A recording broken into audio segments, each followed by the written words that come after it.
This episode is sponsored by Well Balanced Nutrition and 360 Health.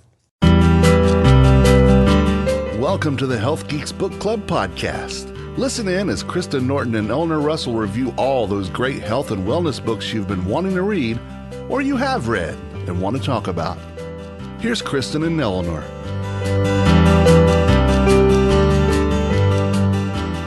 Oh, we got so excited about reading Brainwashed that we had to stop ourselves for a minute and take a break. And now we're back to talk about the 10-day program that the Perlmutters recommend.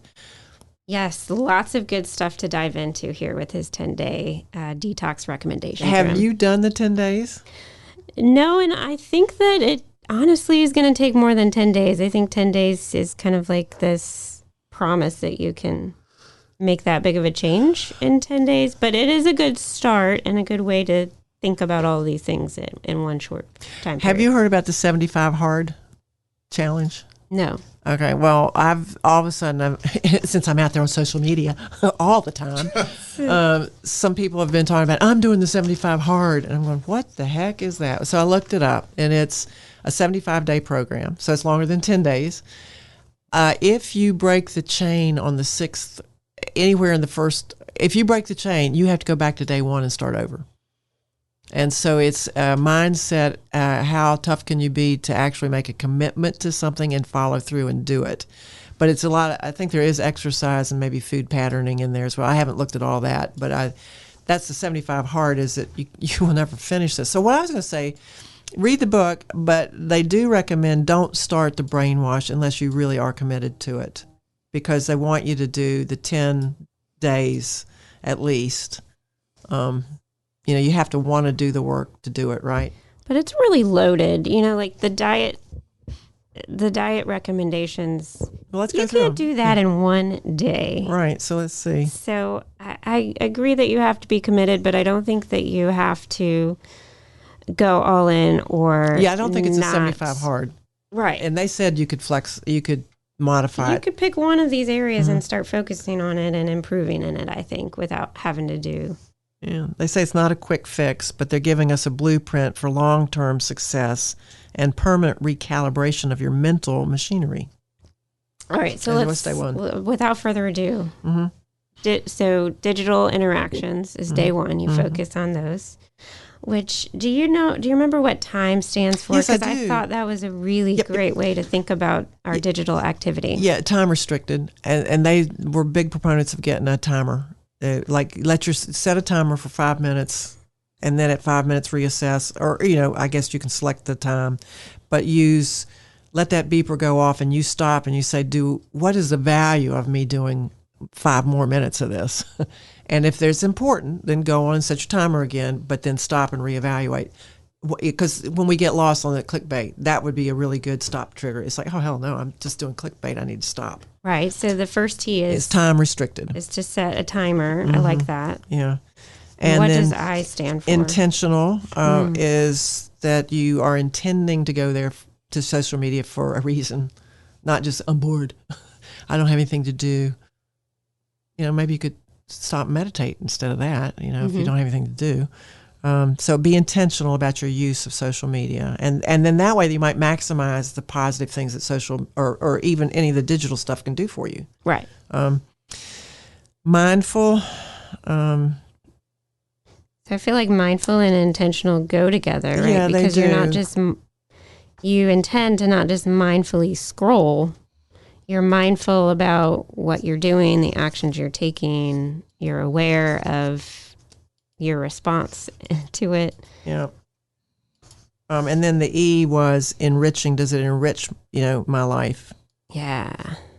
Yeah. So if you're stuck in this, I've been there before, it's like a controversial post and then there's thousands of comments and then you're just the next thing you know, you've spent 20 to 30 minutes just reading the comments because they're interesting, but maybe they're getting you upset or, pumping out the cortisol. So that's not really enrichment, but maybe you're there catching up on your niece's newborn pictures and that might feel enriching to you, or you're learning something online, which could be enriching. Mm-hmm. Oh yeah, absolutely.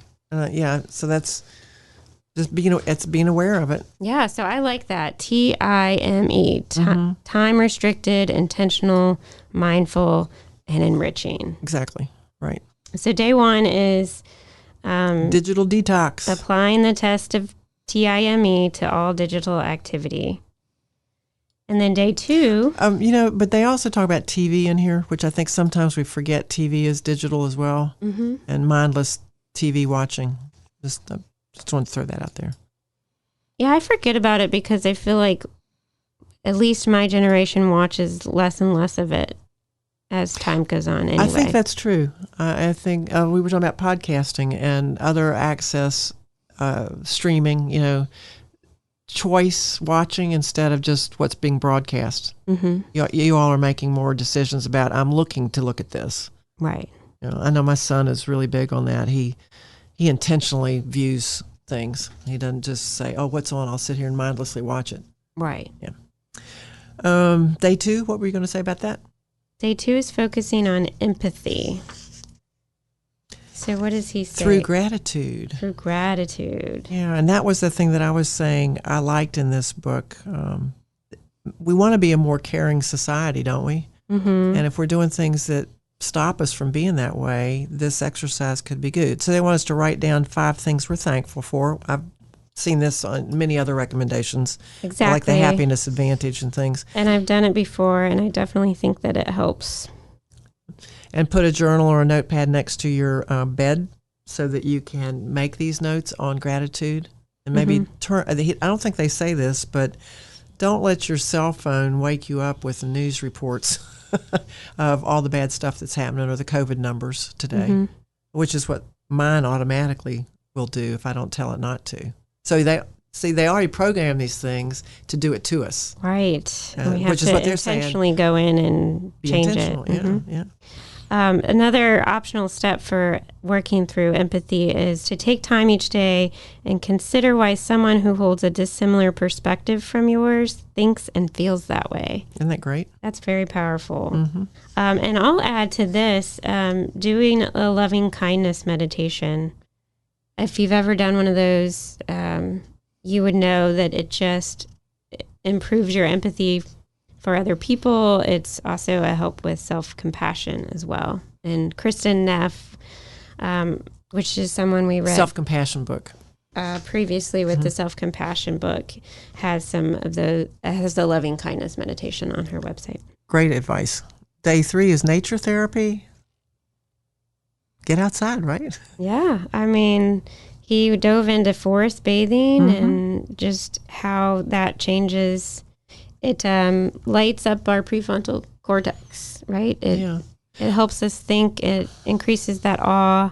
It was a recap, really, of what we read in the forest bathing book. Yeah, and the thing that they're talking about is more of this. Somewhere in this book, I think they talk about how more and more of us are moving to urban centers. We're not living where nature may be accessible to us.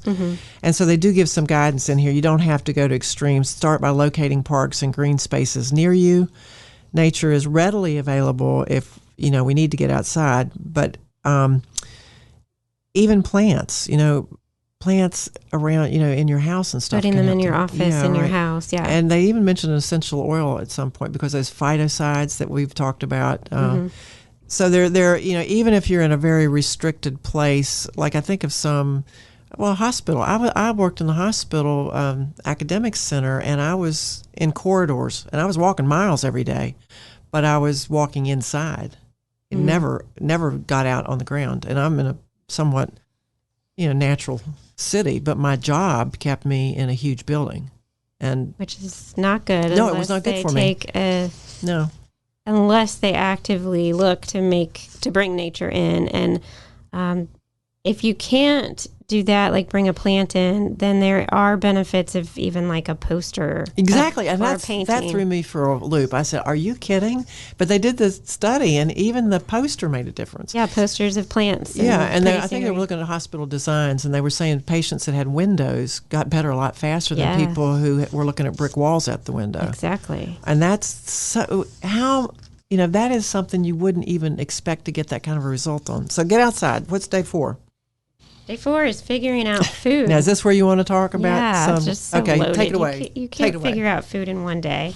But he does recommend getting rid of completely processed foods and refined carbohydrates because they do, what he says, threaten your ability to use your prefrontal cortex, because those things can really light up the reward system and want you to have more. You know, you eat a donut and your brain says, that was really good. We should do that again.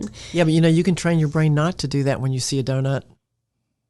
What do you mean? If you adjust your diet such that you reduce those sugar cravings over an extended period of time, then many people can be around those things that used to trigger overeating and eating the wrong foods. And it's like, it's there. I don't need it. Well, and I think part of that, too, is one of my things that I have issue with is the way some of the messaging in the book is leaning towards this good and bad mindset around food. Yeah. And if we say donut bad, then we're going to want it more.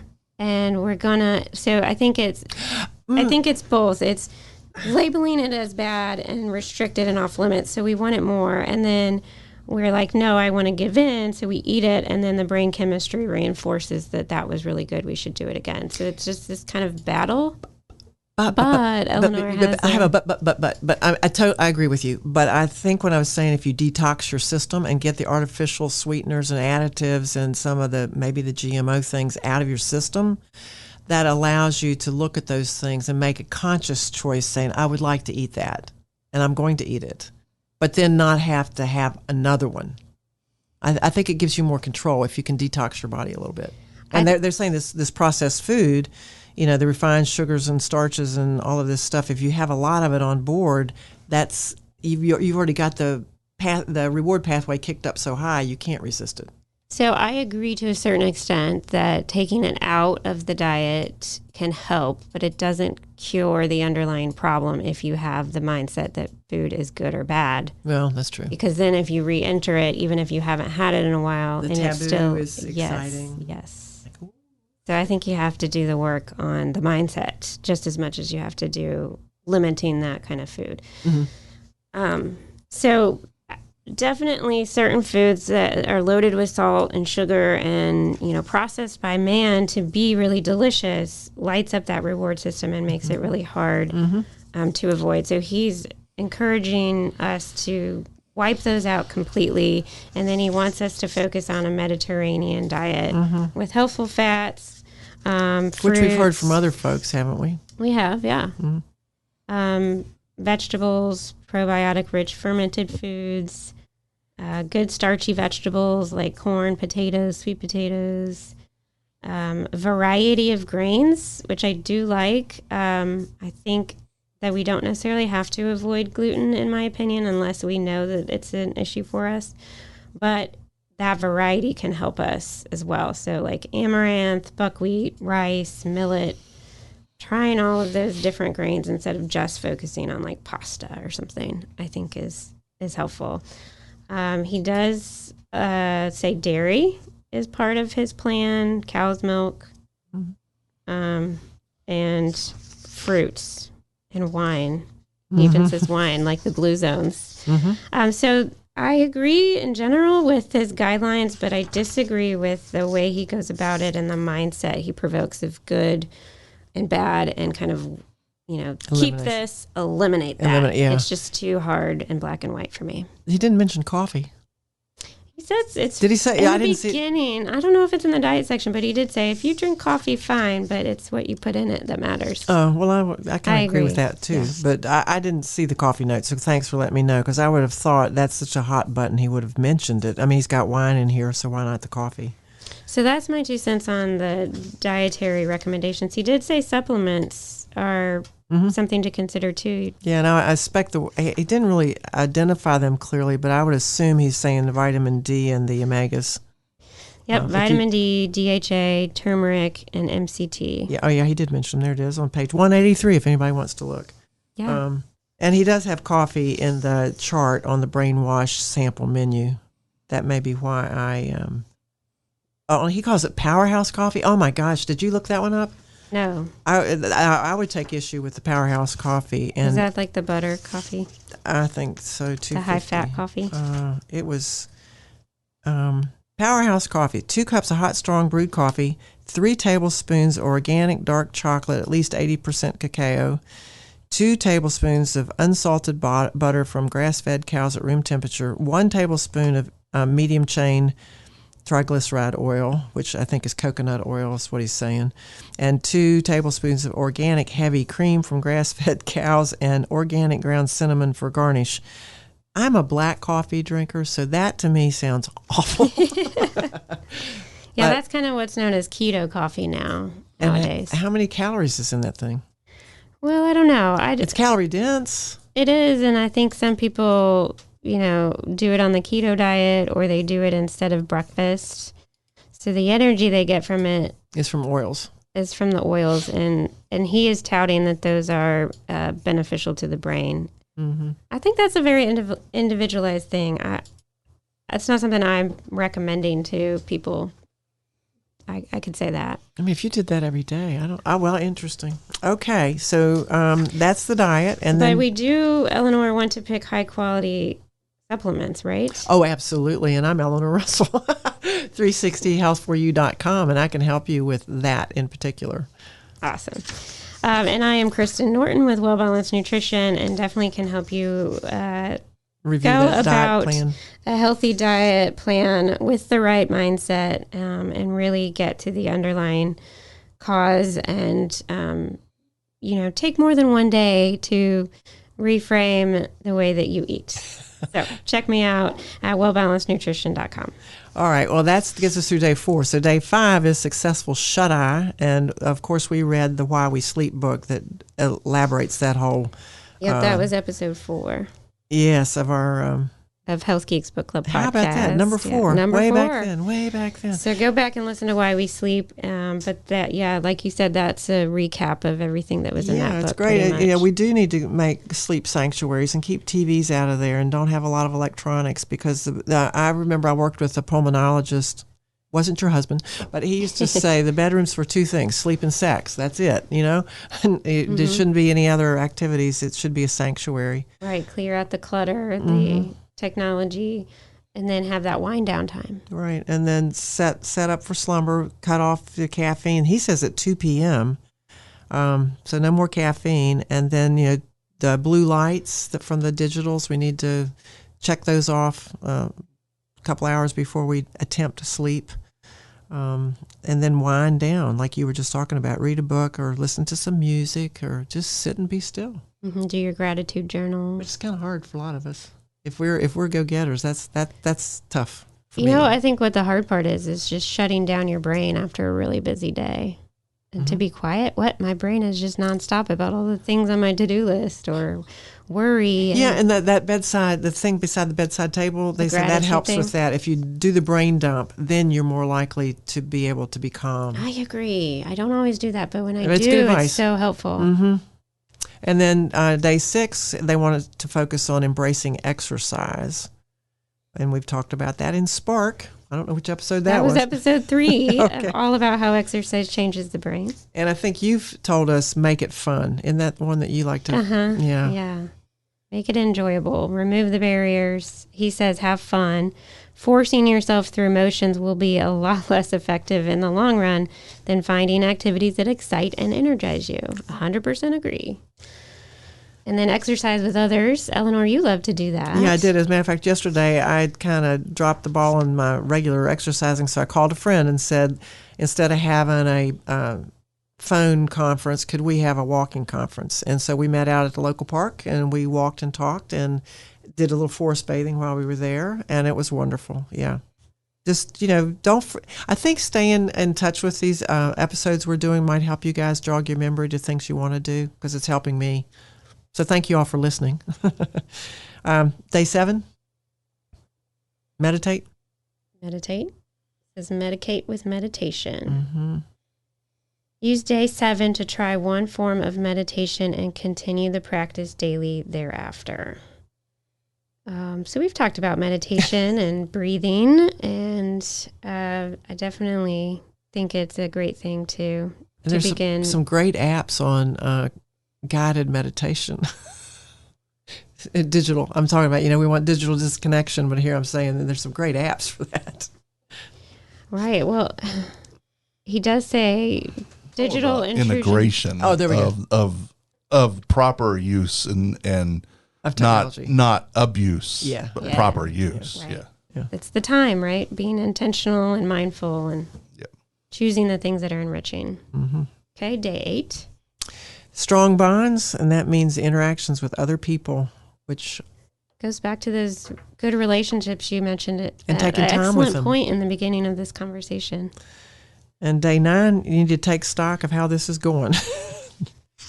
Have you gotten out to nature yet? Just check yourself. Have you tended to diet? Are you looking at digital detox recommendations and those sorts of things? And kind of evaluate how easy or hard it was for you to do those things.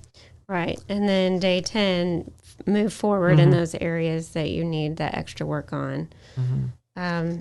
See, I think it's a great 10-day crash course, and maybe it is that crash course that you take and then you figure out, okay, where are these areas that I really need to just focus my time on one at a time. Mm-hmm. Mm-hmm. Yeah, I think we have more success. We can't tackle everything all at once. Yeah, you won't be successful, I don't think. So my recommendation on this is, yes, read it. I like this book. I think they were, and I thought the son's contributions, he used himself pretty much, Austin Perlmutter, the MD, used himself as an example of the stress of his medical school experience and how out of control he got and how his health suffered greatly. So I thought it was nice for him to share that personal story.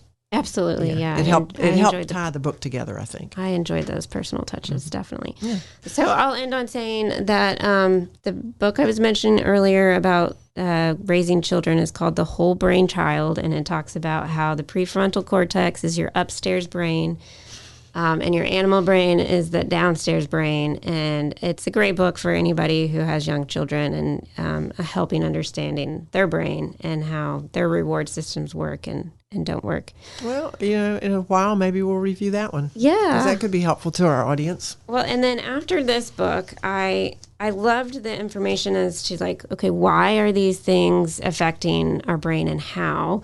And then I jumped into the next book called The Craving Mind by Judson Brewer. Mm-hmm. And it was more okay, here's the how and why, but these are the steps to change. So it went, instead of a 10-day, it was a more in-depth of this is how we take back over the cravings in our mind. Okay. So I would recommend that book too if you'd like to brainwash. Okay. All right. Well, thank you, everybody.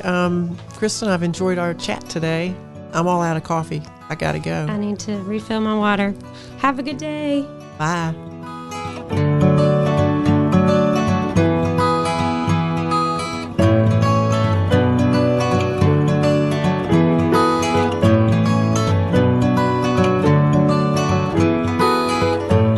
The views and opinions stated in this podcast are solely those of the contributors and are not necessarily those of our distributors or hosting company. This podcast is copyrighted, and no part can be reproduced without the expressed written consent of Kristen and Eleanor.